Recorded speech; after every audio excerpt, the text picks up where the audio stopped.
સુરતના જોડવા બગુમરા વિસ્તારમાં ગેરકાયદેસર ગટરનું જોડાણ કરવાનો મામલો સામે આવ્યો છે।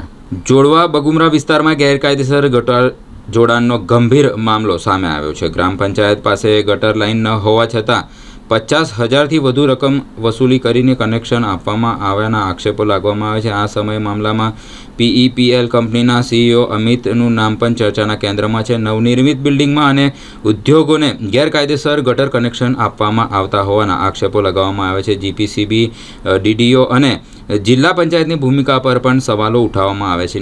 નિયમોનું ઉલ્લંઘન કરી ગંદા પાણીનો નિકાલ થતો હોવાના આક્ષેપો કરવામાં આવે છે। સ્થાનિકોની મુશ્કેલીઓ, અધિકારીઓની મિલીભગતની આશંકા જતાવવામાં આવે છે। ACB અને ED દ્વારા તપાસની ઉચ્ચ માંગણી કરવામાં આવી છે।